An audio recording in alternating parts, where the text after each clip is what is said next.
तो दोस्तों आज हो गया 6 दिसंबर 2020। बिहार समेत देश दुनिया की बड़ी और ताज़ा समाचार लेके सिर्फ आपके लिए फटाफट खबर शुरू करते हैं। उससे पहले चैनल को अब तक सब्सक्राइब ना किया हो तो फटाफट चैनल को सब्सक्राइब कर दे, लाइक कर दे, शेयर कर दे ताकि इसी तरह की खबर आप हर रोज देख सके। चलिए शुरू करते हैं आज की पहली बड़ी खबर।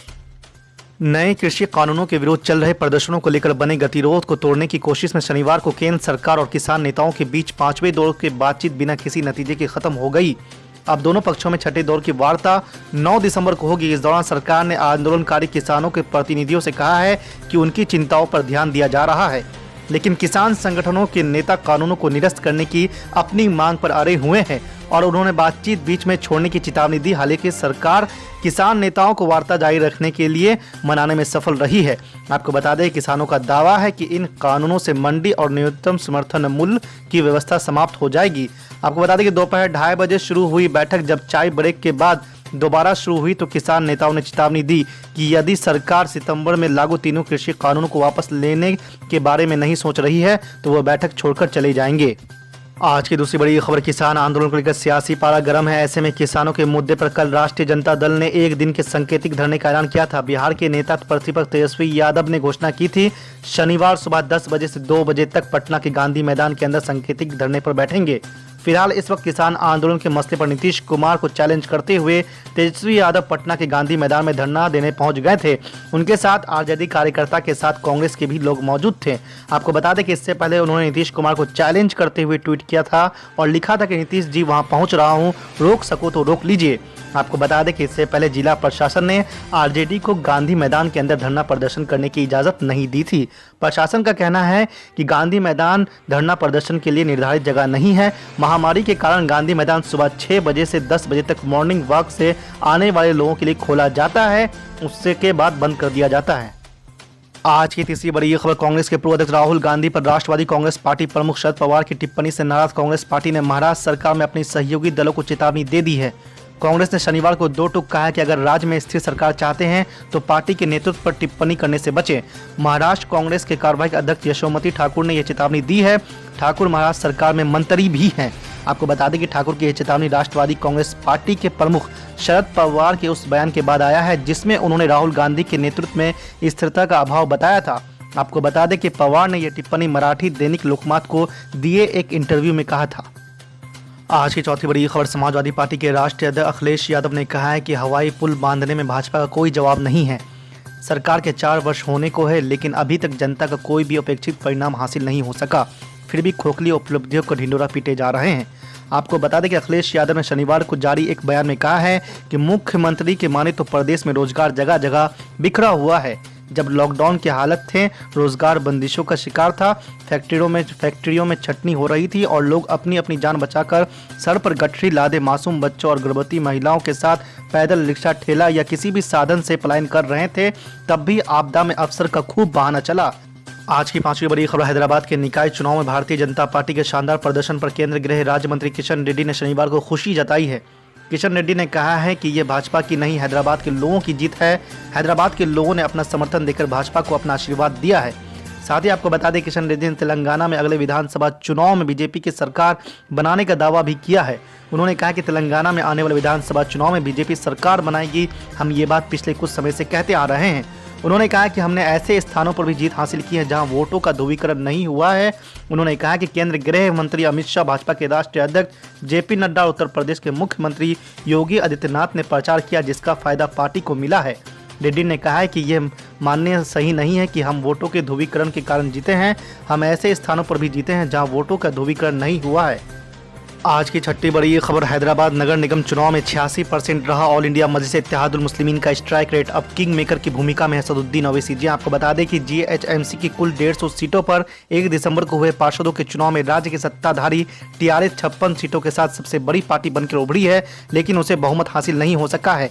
लंबी छलांग लगाते हुए बीजेपी दूसरे नंबर की पार्टी बन गई है, जबकि हैदराबाद के सांसद असदुद्दीन ओवैसी की पार्टी एआईएमआईएम बिना किसी सीट का नुकसान उठाए 44 सीटें जीतने में कामयाब रही है। कांग्रेस को मात्र 2 सीटें ही मिली है। आपको बता दें कि आंकड़ों पर गौर करें तो असदुद्दीन ओवैसी की पार्टी का स्ट्राइक रेट सबसे अच्छा रहा है। असदुद्दीन ओवैसी ने 150 सदस्यों वाले नगर निगम के मात्र 51 सीटों पर उम्मीदवार उतारे थे और उनमें से 44 पर जीत दर्ज की है, यानी असदुद्दीन ओवैसी का स्ट्राइक रेट 86% से ज्यादा रहा है। मेरे कॉन्स्टिट्यूंसी में तो काम नहीं किया, सुनिए, सर्जिकल स्ट्राइक बोले, ओल्ड सिटी में 30,000 रोहिंग्या बोले, पूरे पुराने शहर की जनता, चाहे वो हिंदू रहो या मुसलमान रहो, बंगाली रहो, दलित रहो, बैकवर्ड क्लास के रहो, हमारे मारवाड़ी कम्युनिटी को, सब बोले कि नहीं, no surgical strike, only democratic strike चलेगा। और यहाँ से हमने बीजेपी को हराया। अब दूसरी जगह का ये एक म्युनिसिपल इलेक्शन है। मुझे यकीन है कि मुझे कोई बता रहे थे कि मिस्टर के टी रामाराव जो वर्किंग प्रेसिडेंट हैं, उन्होंने अपने पीसी में कुछ बातें कही हैं, और मुझे यकीन है कि एक के चंद्रशेखर राव बहुत ही मंजेवे सियासतदान है। वो डायरेक्ट हर चीज़ का चार्ज लेंगे और वो देखेंगे कि क्या करना है क्या नहीं करना है, और उनके पार्टी का मामला है।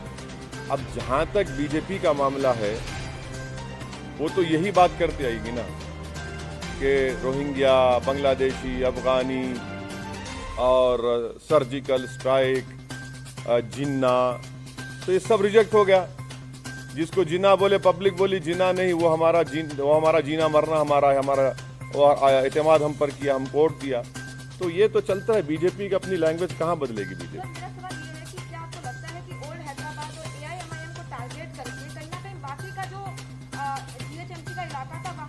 अब देखिए, अब ऐसा है ना मैडम, अब किसी के घर में कल सुबह में भैंस या गाय दूध नहीं देंगी, मेरे को बोल दो आप, मैं जिम्मेदार हूँ। सुबह कल मुर्गी पुकारेगी नहीं, सुबह 4 बजे, अरे शायद ओवैसी यहाँ से गया होगा। अरे छोड़ दीजिए ना, कहने हर चीज में आप देखिए, ओवैसी के घर में ऐसा हुआ, अरे मैं कहाँ जिम्मेदार हूँ? मेरे घर का तो मैं रिकॉर्ड पेश कर दिया आपको। अब दूसरों को बताना पड़ेगा। कब तक आप लोग हमको इस्तेमाल करेंगे? भाई दिल्ली के स्टूडियो में बैठ के ओवैसी, अरे भाई छोड़िए हमको, हमारा रिकॉर्ड सामने है। हम लड़े 51, अगर हम लड़ लेते 80 तो क्या होता फिर? हाँ, ये भी तो सोचो आप।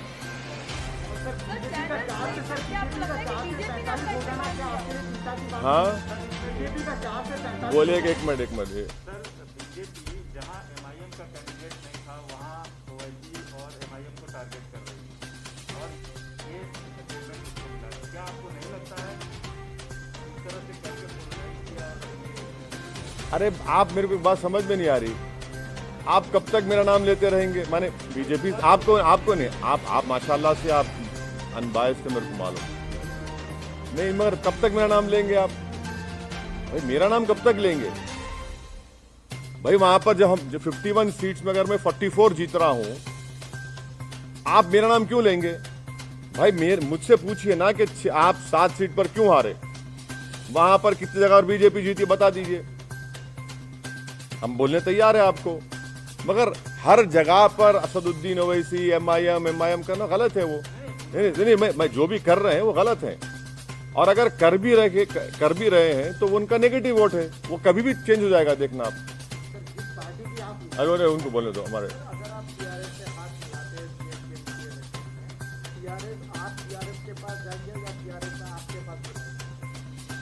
हाथ मिलाते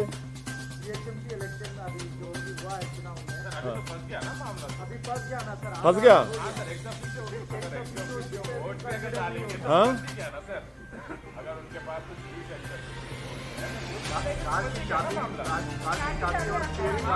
नहीं, मैं आपसे रिक्वेस्ट कर रहा हूँ, मेरी गाड़ी में बैठो आप। आजकल तो लोग हमारी गाड़ी में रोक के हाथ मिला रहे हैं, उसको भी आप लोग चला रहे हैं, वायरल बना रहे। अरे क्या बात है, कोई बात है? अरे कोई नहीं है, हमारी गाड़ी अलग है, उनकी गाड़ी अलग है। क्या हम क्या भूखे फकीर है? गाड़ी नहीं है हमारे पास, मोटरसाइकिल है, मोटरसाइकिल ही फिरा। अरे क्या बात कर रहे हैं आप? क्या सुनिए एक बात सुनिए, ये पूरे इलेक्शन कैंपेन में मैं खुद अपनी मोटरसाइकिल पर 650 किलोमीटर फिरा हूं। अब बोलो आप, और 65 पब्लिक मीटिंग एड्रेस किया मैं। अब रहा सवाल कि आपका इनडायरेक्ट, नहीं, मेरी गाड़ी अच्छी है। मैं आप तमाम को दावत दूंगा, अगर कहीं बैठना है तो आइए, लिख जाता हूँ आपको, हैदराबाद का दिखाता हूँ आपको। जहाँ तक मेयर डिप्टी मेयर का सवाल है, आप टाइम दीजिए, कल मिलेंगे, थोड़ा खुशी का मौका है, थोड़ा उसको एंजॉय। नहीं, गाड़ी नहीं है मेरी गाड़ी। देखिए सुनिए, जहां तक MIM पार्टी का जो डिसीजन होगा वो मैंने फिर से आपको रिटीरेट कर रहा हूं, फिर से बोल रहा हूं कि हम अपने पार्टी के MLA से, MLC से, पार्टी के सीनियर लीडर से, हमारे पास एक प्रोसेस है, हम लोग बैठेंगे, बात करेंगे, उसके बाद बताएंगे आपको। इतनी जल्दी क्यों आपको है?